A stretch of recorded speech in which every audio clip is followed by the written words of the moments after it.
The waves lapped rhythmically against the white sand shore, and the warm air carried the scent of salt and sun cream. The lively hum of music from the beachside bar filled the air as women danced under the tropical sun, their laughter mingling with the crash of the tide. Samantha Klein adjusted her sunglasses and sipped her frozen margarita as she reclined on a lounger. She had flown to Miami with her best friends to escape the gray Chicago winter. The trip was supposed to be a way to reconnect with herself, to let loose after years of routine. Her husband, Mark, had encouraged her to go. "Take the break you deserve, Sam," Mark had said the morning she'd left, his blue eyes warm as he handed her a cup of coffee. Guilt twisted in her chest. Mark was good to her, too good, but something inside her had been restless for months. "Ladies," Brianna, the most outspoken of the group, raised her glass. "Here's to freedom." Samantha raised her glass with a smile, though something about the word freedom felt ominous. The sun dipped below the horizon as the party spilled from the beach into the open-air bar. Samantha found herself dancing under string lights, the music thrumming through her veins. It was then that she noticed him, a man sitting near the bar with a whiskey in hand, his gaze locked on her. He was tall, with sun-bronzed skin and a knowing smirk. His confidence radiated like heat. When she went to the bar for another drink, he leaned in. "You're not like the rest of them." She laughed nervously. "What makes you say that? You seem thoughtful." She flushed. "I'm married." The man nodded, unfazed. "I know." The way he said it sent a shiver down her spine. Before she could reply, Brianna grabbed her arm and pulled her back to the dance floor. Later that night, Samantha stepped out onto the quiet stretch of the beach, away from the noise. The cool sand pressed against her bare feet as she exhaled deeply. "I thought you might need some air," came a familiar voice. She turned. It was him. "I should go," she whispered. He stepped closer, the distance between them vanishing. "Or you could stay." Samantha's heart pounded. The world around her, the waves, the wind, the stars, blurred into the background as he leaned in. Their kiss was slow, deliberate, and electric. When she finally pulled away, her breath caught in her throat. She had crossed a line she couldn't uncross. The next morning, the hotel room was filled with sunlight streaming through the windows. Samantha sat on the bed, staring at her reflection in the mirror. Her phone buzzed beside her. "Mark, hope you're having fun. I miss you." Her stomach twisted as she read his words. She closed her eyes, wishing she could erase the night before. The rest of the trip passed in a daze. Samantha laughed at the jokes her friends told and posed for photos at tourist spots, but her mind was elsewhere. Every glance at the ocean felt like a reminder of her betrayal. When the plane touched down in Chicago, Samantha felt an overwhelming wave of guilt and relief. Mark was waiting at the airport, his face lighting up when he saw her. "Welcome home, Sam," he said, pulling her into a hug. She buried her face in his shoulder, willing herself not to cry. "I'll make this right," she promised herself. "I'll forget it ever happened." But some mistakes don't stay buried. The plane ride home had felt like a lifetime, but Chicago's familiar chill wrapped around Samantha like an icy reminder of reality. As she stepped into the warmth of their townhouse, the smell of freshly brewed coffee greeted her. "I made your favorite," Mark said with a smile as he set her suitcase by the door. Samantha's heart twisted. "You didn't have to." Mark shrugged, his blue eyes shining. "I missed you." She forced a smile and stepped forward into his arms, hoping the steady beat of his heart would drown out her own guilt. But as he held her, she felt like she was crumbling. The first few days back home passed in a haze.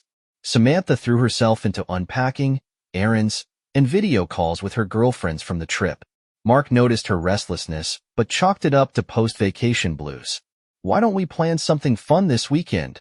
he suggested one evening over dinner. "We haven't had a proper date night in months." Samantha smiled faintly. "That sounds nice." But the idea of a romantic night out only amplified the storm inside her. A week later, Samantha scrolled through her phone as she sipped her morning coffee. A notification caught her eye, an Instagram post from Brianna's account. She clicked on it and froze. The photo was from their night at the beach bar. The group of friends posing under the string lights, laughing with their drinks in hand. But in the background, slightly out of focus, was him, the man from the bar. His face was partially shadowed, but Samantha knew it was him. And the worst part? She was just a few feet away in the frame, her face turned toward him in a way that felt damning. Her breath caught in her throat. She quickly exited the app and put her phone face down on the table. Everything okay? Mark's voice startled her. She forced a nod. Yeah, just tired. Mark kissed her cheek and left for work, but the pit in her stomach only grew deeper.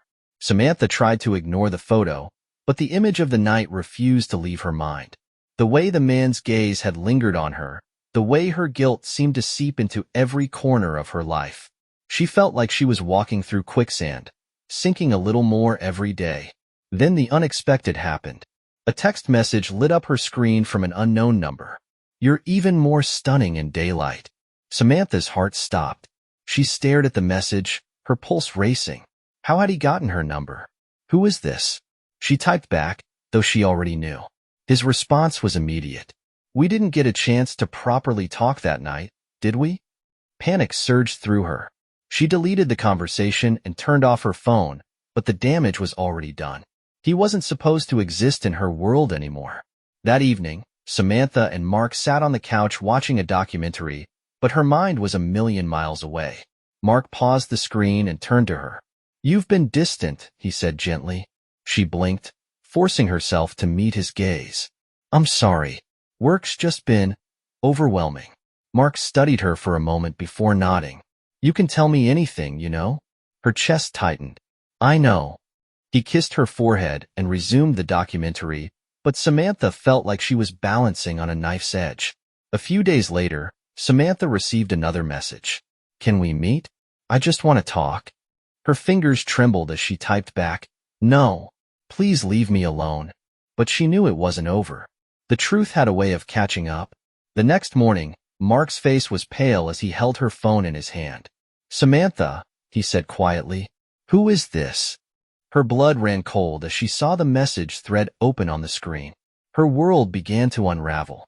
The room was eerily quiet as Samantha and Mark stared at each other, the phone still glowing ominously in his hand. Samantha, Mark's voice was calm but trembling at the edges. Who is this? Samantha's heart felt like it had stopped. She opened her mouth, but no words came out.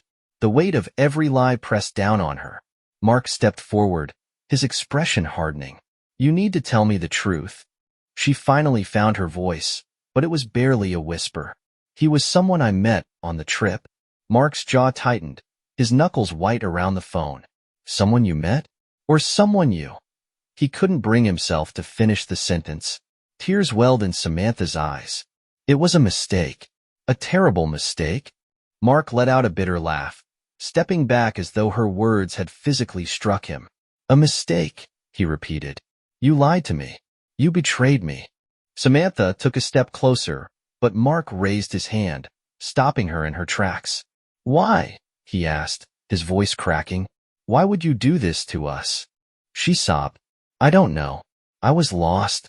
I felt invisible. I didn't mean to hurt you. Mark's face contorted with pain as he turned away, running his hand through his hair. I loved you, Sam. I trusted you. The silence between them was thick and suffocating.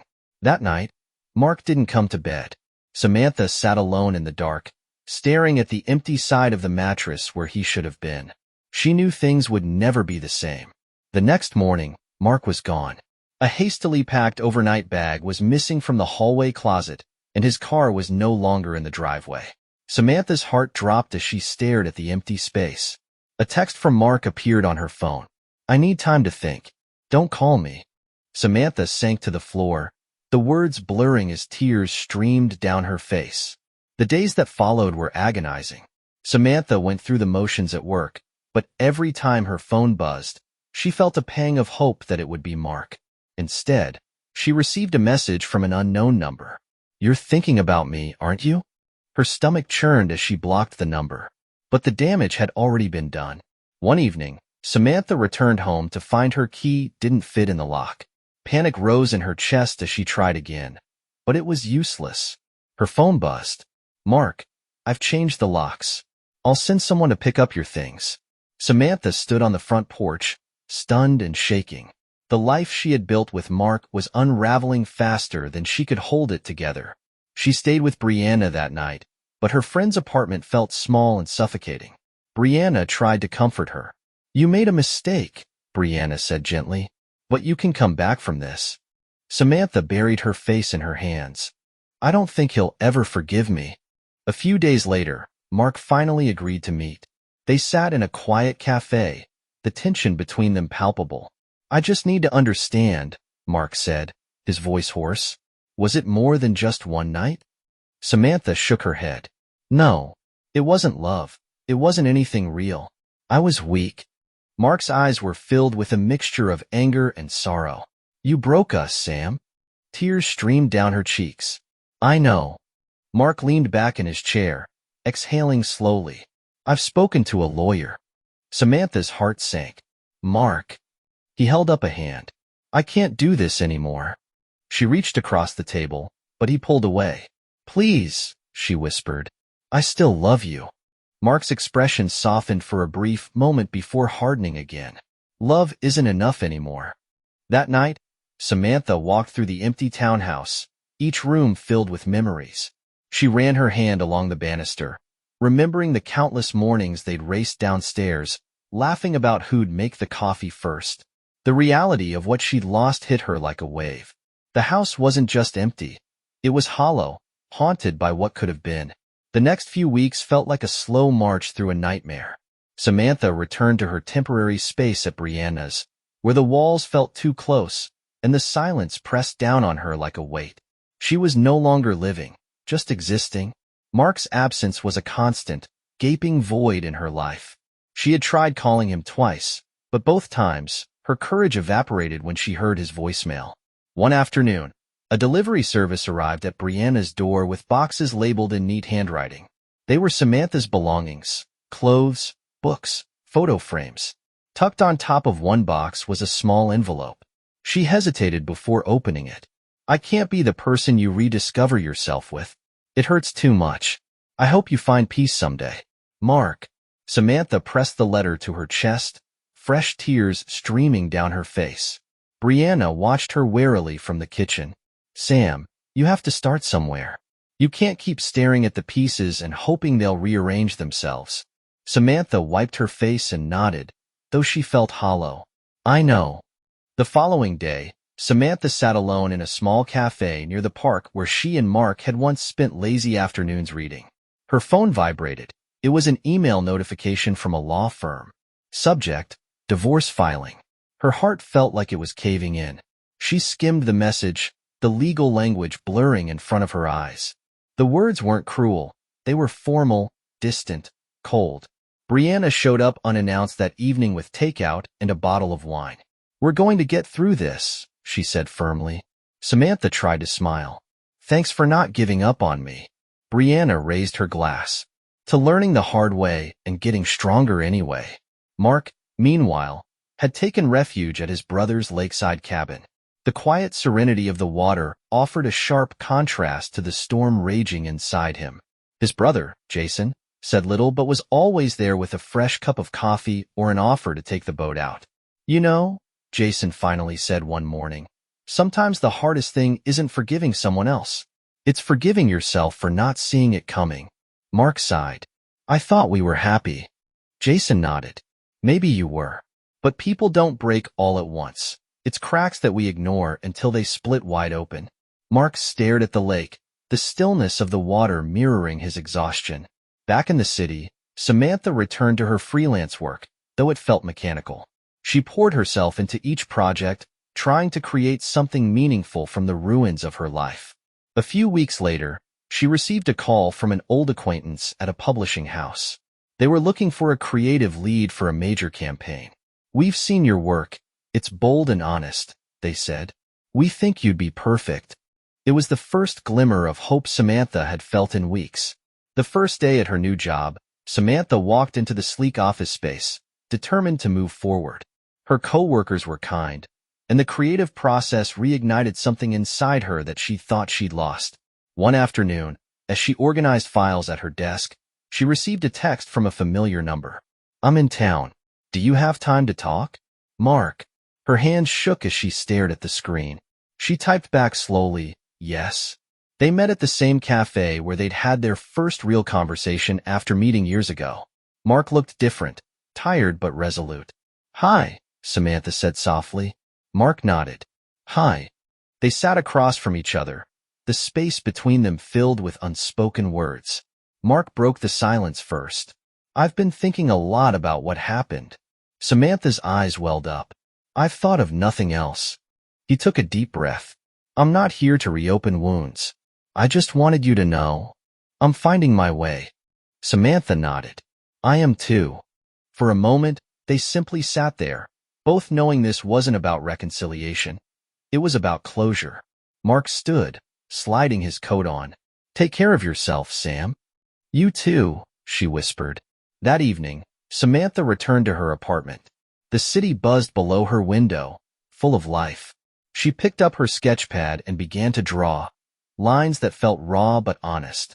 She was learning to rebuild, not as the person she once was, but as someone stronger and more self-aware. Mark drove away from the cafe, feeling a strange mix of sadness and relief. The road ahead was uncertain, but he knew one thing for sure. He was no longer defined by the past. Spring settled over the city, and with it came a quiet sense of renewal.